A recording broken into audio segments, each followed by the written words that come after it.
Greetings. Hi. Hello. It's Wednesday. We're alive and well. I hope you have to be alive and well if you're watching this. Welcome to life. Hola, muchachos. What he said. Do you have your favorite thing? Can I get an hallelujah? Praise the good Lord? Lard.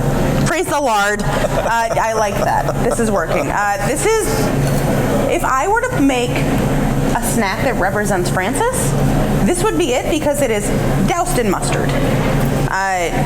Mustard and Francis are the best of friends. It is one of my favorite things. I've been known to eat Dijon mustard, not the stuff with seeds, but Dijon mustard out of the jar with a spoon or a fork at various late hours, and usually slathered over delicious fatty things like this. So the base is, I think, the part that makes me the happiest, and the mustard that makes Francis the happiest. So it's us. This is Olympia Provisions pork rillettes. It's pork shoulder that is very slowly cooked in its own fat with some baking spices, so like ginger, thyme, garlic, onion, all of the things that make pork shine and sing. And it is a really wonderful old tradition that was a really great way to preserve an otherwise kind of leaner cut of pork that is now made delicious, easily kept for many, many weeks, and brings me an immense amount of joy and happiness. So, very basic cracker just for crunch, a dollop of Rillette, and then an equal dollop of mustard. And all that you're really missing is cornichons. You need a little bit of acid, or instead of cornichons, you could have wine. Speaking of a little bit of acid, this is the ever delightful Planet Oregon Pinot Noir from Willamette Valley, made by the fabulous folks at Soda Vineyards. This is Oregon certified sustainable, which is actually harder than California organic. A portion of the proceeds go to the Sustainable Farming Council of Oregon. And so these guys always put their money where their mouth is. They get impeccably farmed fruit. They make the wines beautifully with minimal intervention.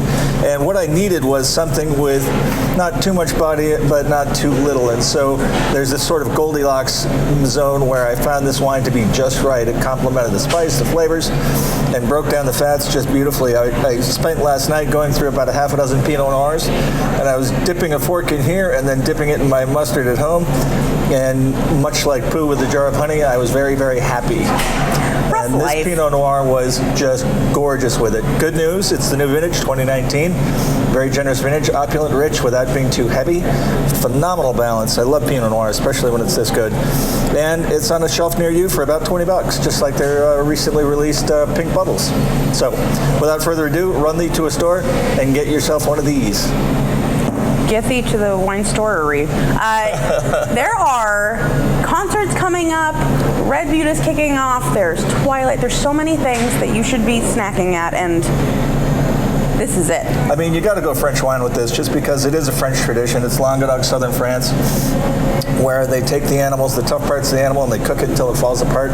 This stuff is just so tender and delicious. And the layer of fat, I let mine sit out at room temperature for about an hour or two, just to soften it up so I could use it for lip balm. A moisturizer. Also great for your elbows. That's enough from us. We're making fools of ourselves. We will see you on the flip side. Have a great week. We love you. Goodbye. Cheers, all.